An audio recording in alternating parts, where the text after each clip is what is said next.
Okay, so let's try to picture the scene. It's earnings season. You are, let's say, the CEO of one of the Magnificent Seven tech giants, a Mhm. Google, a Microsoft, a Meta. One of the Titans. Exactly. And you walk out to that podium, you tap the microphone, and you deliver the best news possible. You tell the investors, ladies and gentlemen, we've just made more money than, I don't know, the entire GDP of a small country. Revenue is through the roof. Yeah. Profits are stellar. By every single metric we've used for the last 50 years, you've just hit a grand slam. You've won the game. So you'd expect the stock to, go vertical. You'd expect champagne corks to be flying on the trading floor. Of course, that's the basic cause and effect of the market. Good news, stock goes up. But that is not what happened. Not at all. We saw this completely bizarre, almost paradoxical event where these giants announced fantastic results, and the market, it just puked. It did. The stocks dropped and in some cases dropped hard. It's like scoring a touchdown and having the referee take points away from you for it. Hmm. It just doesn't compute. It seems to defy the basic laws of financial gravity. It really does feel like a glitch in the matrix if you're looking at it through say, the lens of 2020 or even last year. Mm. But if you look at it through the framework that Mookie Tenenbaum is laying out, it's not a glitch at all. Okay, so what is it? It's a siren.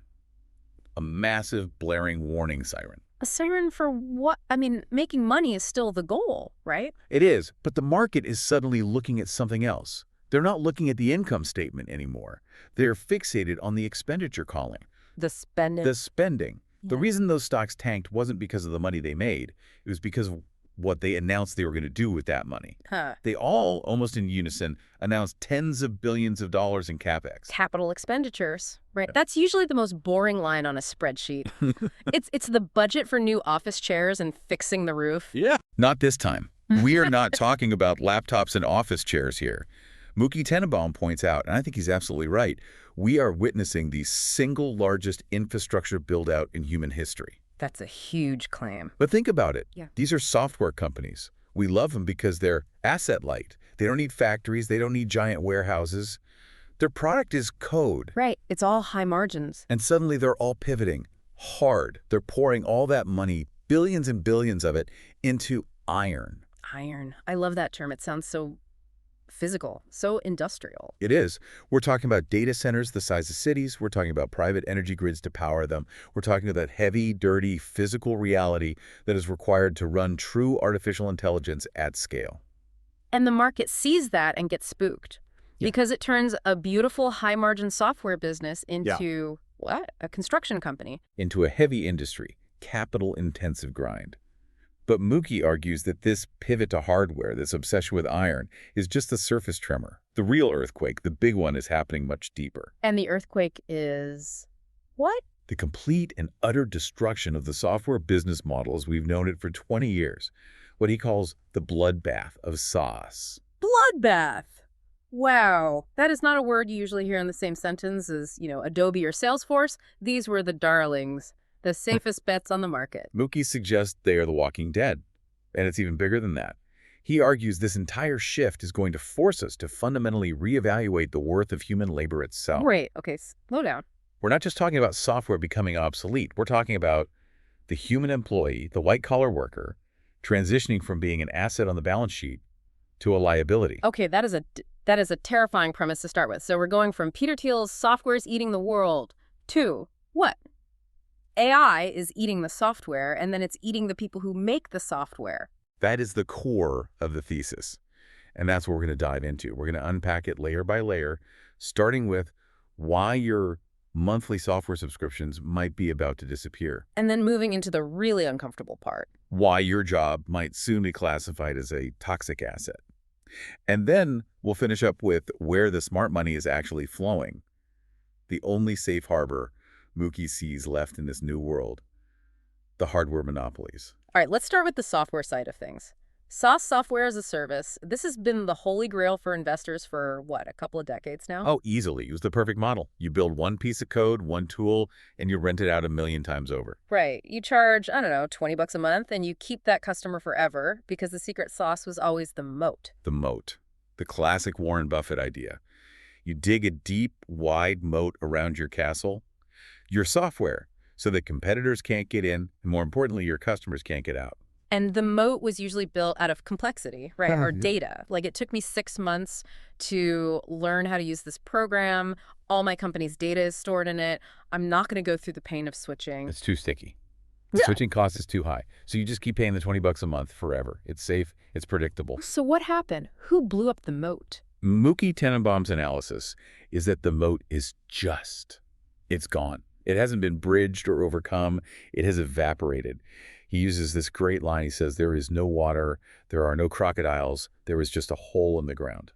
Okay, so who or what drained it? An AI named Claude, for one. The AI from Anthropic. Specifically, models like Claude and this new generation of features they're rolling out, things they call artifacts or co-work.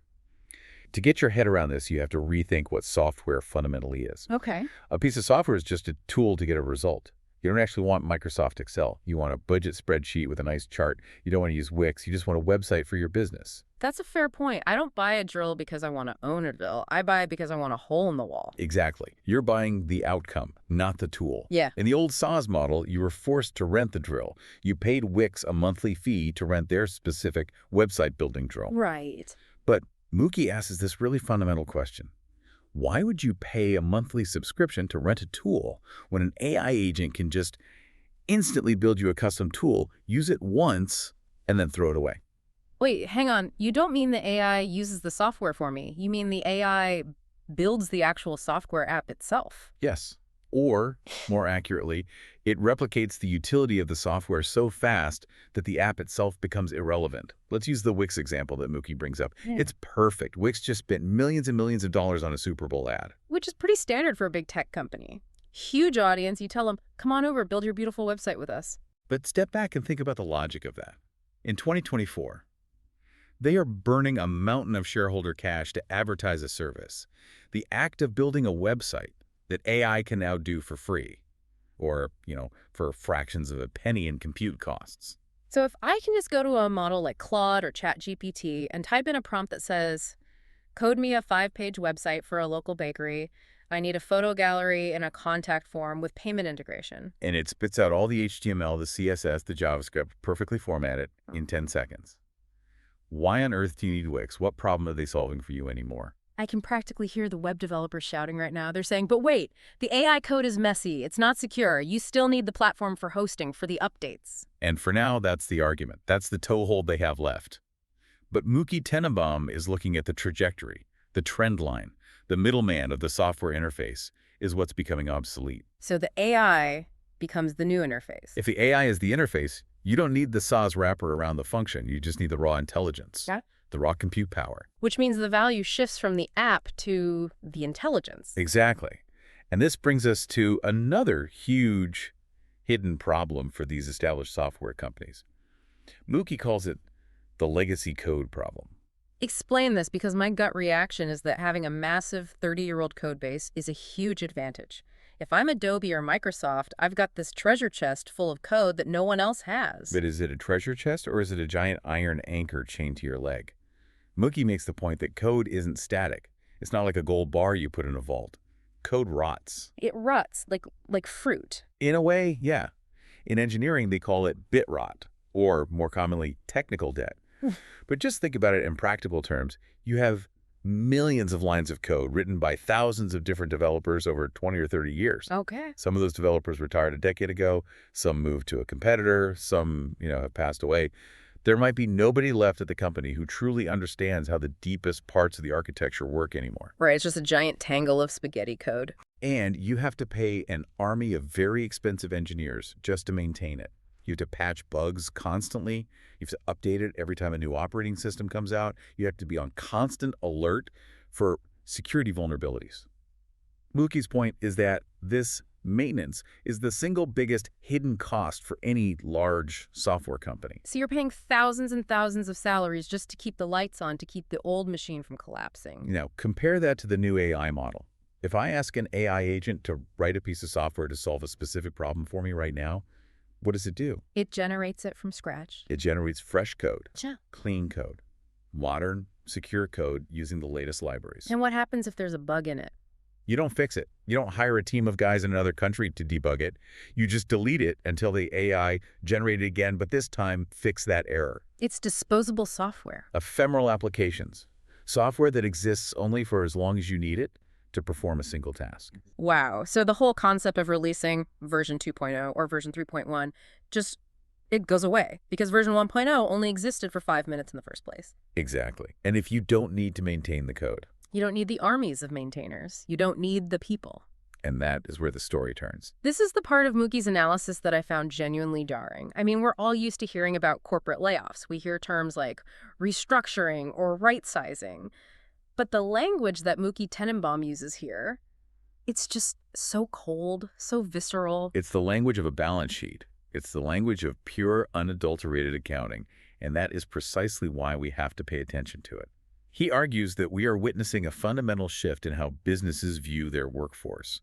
We're moving from a world where humans are human capital, an asset, Something you invest in. to a world where humans are becoming a financial liability, or, to use his most brutal term, a toxic asset. A toxic asset? I mean, my God, that's the term they use for those subprime mortgage bundles that almost blew up the entire global economy in 2008. Yes.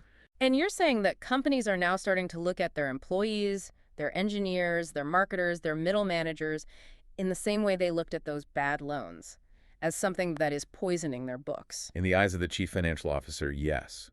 And Mookie makes a really crucial distinction here.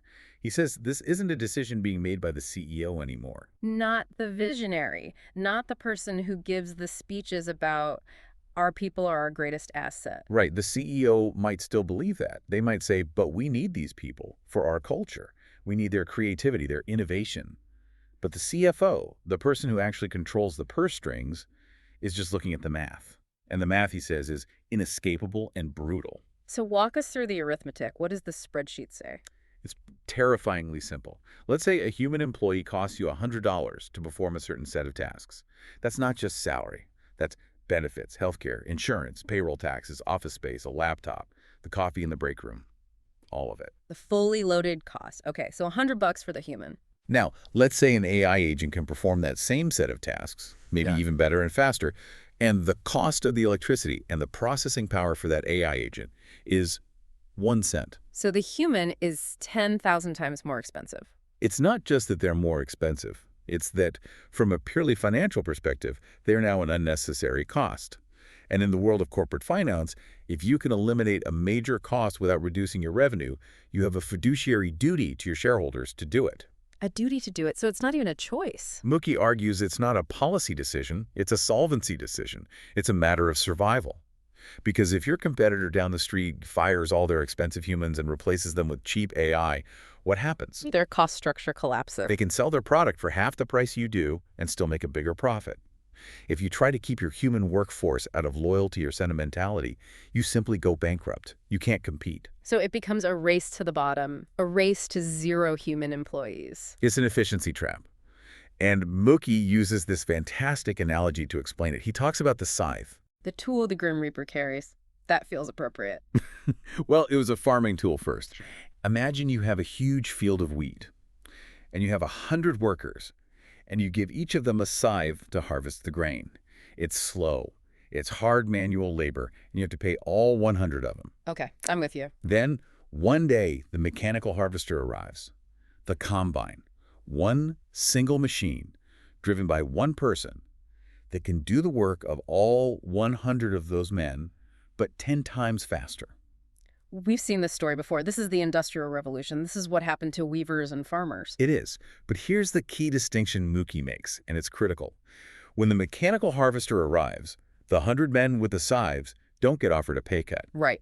They don't get asked to switch to working part-time. Their jobs aren't reimagined. They're simply removed. The machine doesn't just make the task cheaper, it replaces the need for the role entirely. And what you're saying is that AI is the combine harvester for white-collar work. For almost all of it. Accounting, paralegal work, coding, copywriting, financial analysis, marketing, project management.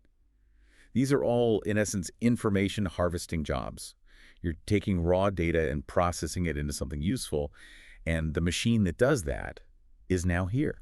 I was a little skeptical about just how quickly this is all supposed to be happening. It feels very futuristic. But then I read the statistic that Mookie shared about headhunters, about recruiters.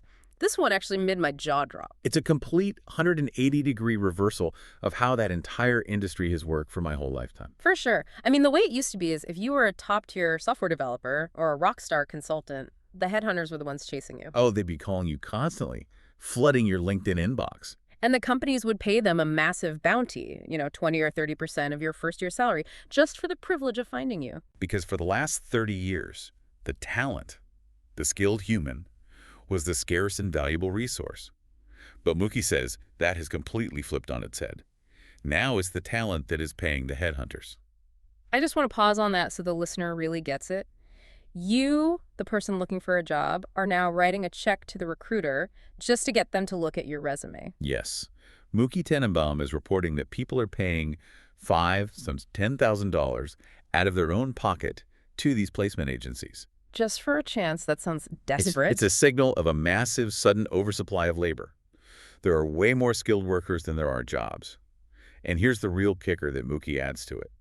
Even after you pay that $10,000, which is essentially a bribe to get in the door, the success rate is only about 20%. So you have an 80% chance of just losing your 10 grand and still being unemployed. Exactly. Because the jobs themselves are vanishing. The companies aren't hiring because they're in this holding pattern, trying to figure out just how much of this white-collar work can be absorbed by the new iron we were talking about earlier.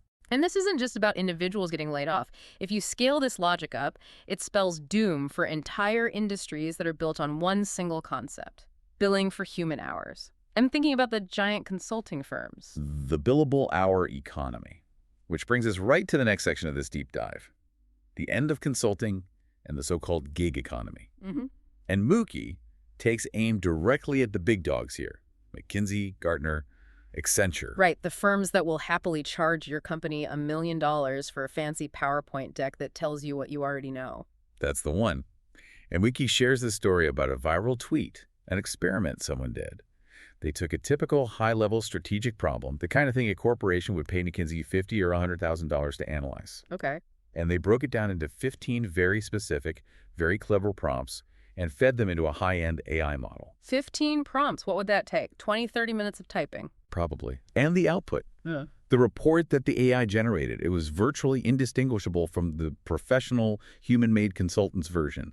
It had the same charts, the same data analysis, the same strategic insights. So the market value of that McKinsey report just plummeted from 100 grand to essentially zero. It represents the total commoditization of high-level strategic intelligence. Yeah. And if that's gone, what is the business model for a company like Accenture? Mookie calls them body shops. Which just sounds a little gruesome, but it's pretty accurate. It is. I mean, think about it. Accenture has something like 780,000 employees.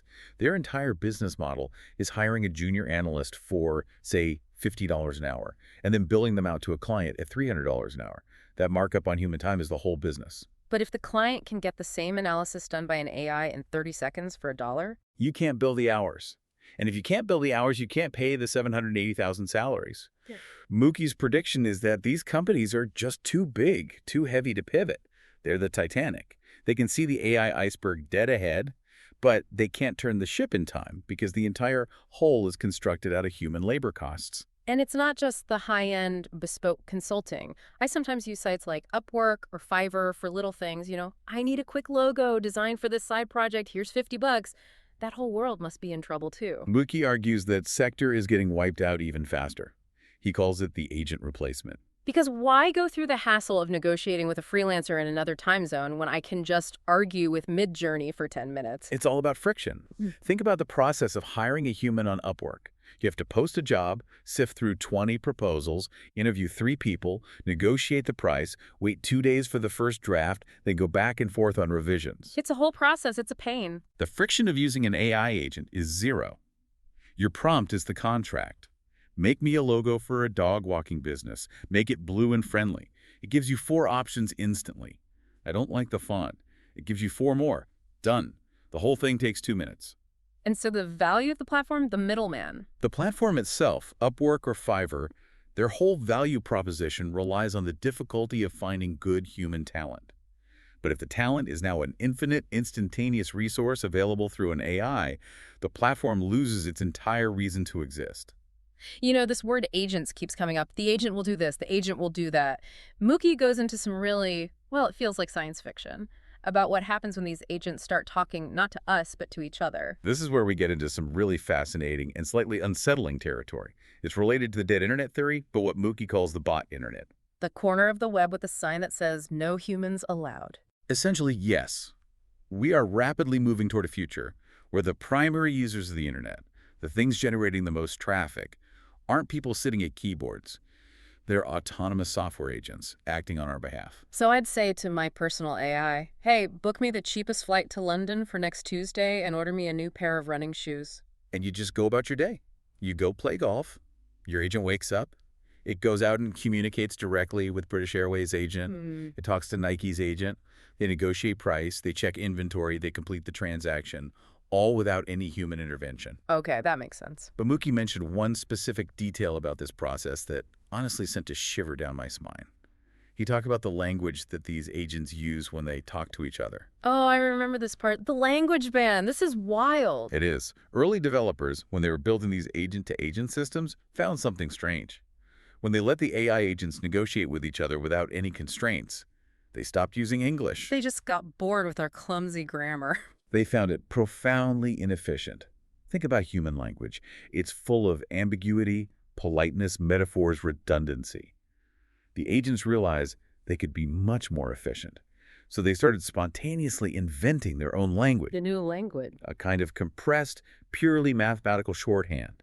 It allowed them to communicate and negotiate thousands of times faster than they could using English. That is both incredible and utterly terrifying. They created their own secret code. And the human developers couldn't understand it. They could see the agents were making deals, but they had no idea what the terms were. They couldn't audit the process. So they had to go in and institute a language ban. They had to hard code a rule into the AIs.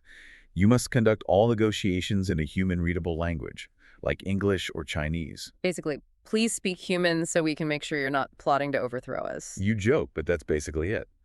But even when they're forced to speak English, these agents pose a massive existential threat to the current kings of e-commerce. And Mookie points the finger directly at one company in particular, Amazon. Amazon. They seem like the most insulated company in the world. The everything store. They're invincible, aren't they? I buy everything from them. Mookie describes what's happening as an Amazon siege. He points out that Amazon is currently fighting a desperate, losing war to block outside AI agents from scraping their website for data. I've actually noticed that if you try to run certain price comparison tools or data scrapers on Amazon now, you get shut down almost instantly. And you have to ask the question, why? Why would a store try to block a potential customer from entering? Because that customer isn't a human being who can be influenced by advertising. Bingo. Think about the Amazon business model. They don't just make money on the margin of the product they sell you. A huge chunk of their profit comes from Nike, paying them to put their new shoe at the very top of the search results. The sponsored product. The sponsored products, the banner ads, the customers also bought section. It's all about selling the visual real estate of the digital shelf. But an AI agent doesn't have eyes.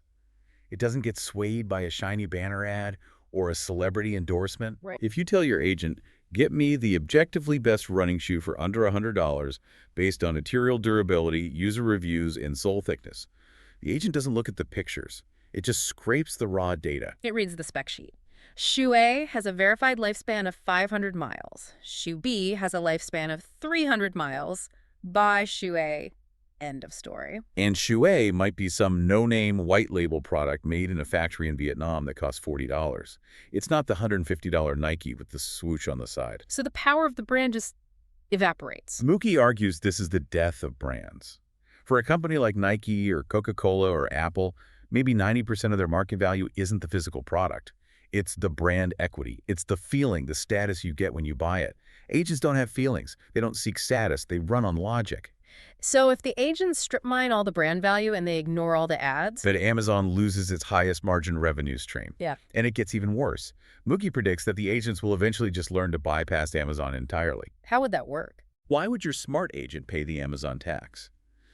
Mookie points out that when you factor in all the seller fees, the fulfillment by Amazon costs, the mandatory ad spend just to get seen, Amazon is taking a cut of up to 45% on many products.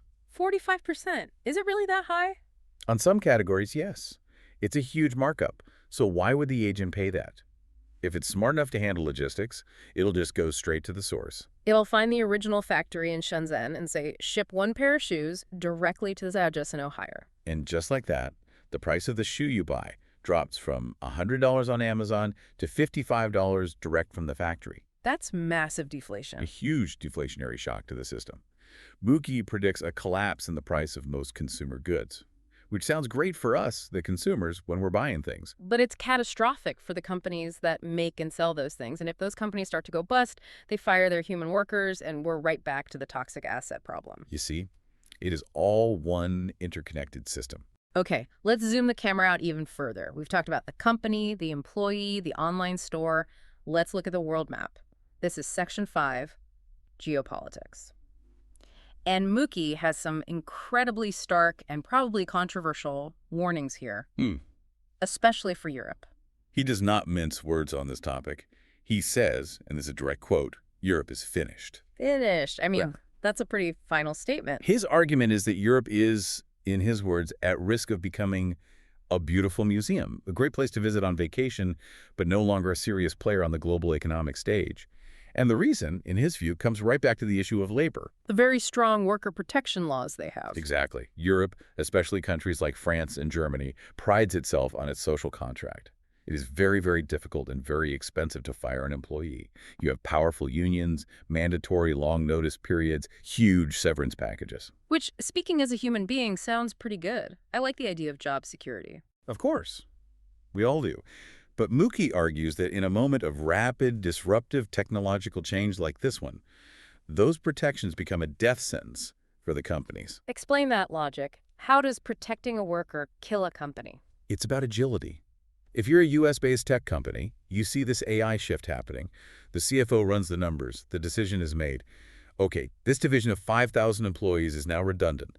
Lay them off next Friday, replace them with an AI system, and cut our operating costs by 40%. It's brutal, but it's incredibly efficient. Now look at their European competitor. Mm-hmm. They see the same shift. The CEO goes to the board and says, we need to do the same thing to survive.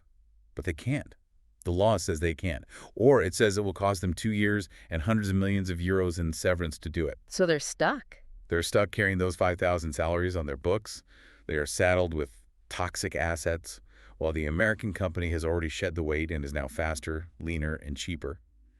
The European companies simply can't compete on price anymore, and eventually they go under. So in trying to protect the jobs, the laws end up destroying the employer, and then there are no jobs for anyone anyway. That is precisely Mookie's logic. Hmm. And he adds that it's not just the labor laws holding them back. He points to a general lack of a powerful tech presence. Really? He notes that aside from Mistral in France, which is a fantastic AI company but still relatively small, and ASML in the Netherlands, there is almost no major frontier-level AI innovation happening on the continent. ASML is a giant, though. They make the machines that make the chips. They're essential. They are absolutely critical. We'll come back to them. But they're a hardware supplier. They're selling the shovels. They aren't the ones building the gold mines. Okay, so if Europe is a museum, what about China? For years, we've been told that China is the great rival, that they're going to win the AI race. Mookie's very skeptical of that narrative. He sees what he calls a sophistication gap. A sophistication gap. What does that mean? China is an absolute powerhouse at manufacturing things at scale. Things like solar panels, batteries, electric vehicles. And in fact, Mookie points out that their EV market is so oversaturated, they're producing millions of cars that are just sitting unsold in giant fields. You can see the pictures online. Right, the EV graveyards. But to build true frontier-level AI, you need one thing above all else: the absolute best, most powerful computer chips. You need the NVIDIA H100s, the new Blackwell GPUs. And because of the US-led sanctions, China simply cannot get their hands on them legally. They're locked out of the high-end hardware store. Completely. They are trying desperately to build their own domestic chip industry, but Mookie believes they are at least 2 or 3 generations behind the state of the art. And you cannot train a world-class AI model on second-rate chips. It takes too long, it costs too much in energy, the performance just isn't there. So if Mookie's thesis is that Europe is a museum and China is locked in a walled garden, Yeah. that just leaves the U.S. on top. The U.S., and specifically the handful of U.S. tech giants, essentially become the new global superpowers. And Mugi pointed to a very obscure financial instrument that perfectly illustrates this power shift. He talked about the 100-year bond. Oh man, I loved this part. It's so beautifully dark. Isn't it? Companies like Google are now issuing bonds. They're borrowing money Yeah. with a maturity date of 100 years from now. So they're saying to investors, here, lend me $1 billion today, and I promise I'll pay you back in the year 2125. And they're doing it in British pounds. In pounds, why not dollars? It's partly a currency diversification strategy. But Mookie made this joke, and I'm pretty sure he was only half joking, that part of the risk analysis for the bank that's buying that bond is asking the question, what is the probability that the United Kingdom, as a sovereign nation, will even exist in 100 years? Wait, stop. You're telling me that baked into the price of a Google bond is a bet against the continued existence of Great Britain. That is the most incredibly cynical financial product I have ever heard of in my life. We'll see you in 2125, assuming London hasn't sunk beneath the waves. But look at the flip side of that bet. Who does the market believe will still be around in 2125 to pay the money back? Google. They have more faith in the durability of the search engine than they do in the durability of the crown. We're entering a world where corporations are more powerful and more permanent than nation states. That is the world Mookie is describing. Okay, so this is all pretty bleak. If software is dead, human labor is a toxic asset, Europe is a museum, and nations are looking shaky, where on earth is a person supposed to put their money? What is the safe harbor in this storm? The answer is to follow the physics. If the digital world of software and information is becoming infinitely abundant and essentially free, then value has to flow to the things that are scarce, the physical resources required to run it all, the iron. We're back to hardware again. We are. But Mookie's analysis goes much deeper than just buy NVIDIA stock. He talks about the pick and shovel plays, digging down into the supply chain to find the hidden, absolute monopolies. Okay, so give us some names. Who are these hidden kings of the new economy? He points specifically to a handful of companies in Japan. While the whole world is watching Silicon Valley, these Japanese precision manufacturing firms have quietly cornered the market on tiny, boring, but utterly essential components for chip making. He mentions a company called Disco. Disco. That's a great name. What do they make? Not music, unfortunately. They made things called dicing saws and precision grinders. Saws. For computer chips. Think about it. A finished silicon wafer is this huge, fragile disc, thinner than a human hair. You have to slice it up into hundreds of tiny individual chip dies without it cracking or shattering. It's an incredibly difficult problem. Disco makes the ultra-high precision laser saws and diamond-tip blades that do that cutting. Mookie says they have something like an 80% market share. You literally cannot make a modern GPU without their machines. So they own the toll booth on the highway. They are the toll booth. Then there's another one, Shinetsu Chemical. What's their monopoly? They make the raw silicon wafers themselves, but also critical photoresists and materials. Mookie highlights one specific component in the process. I believe it's a type of film or substrate, where they have a 100% global market share. 100%. How is that not an antitrust violation? It's not illegal if you're the only company in the world that is competent enough to make the product. It's a monopoly earned through pure engineering excellence.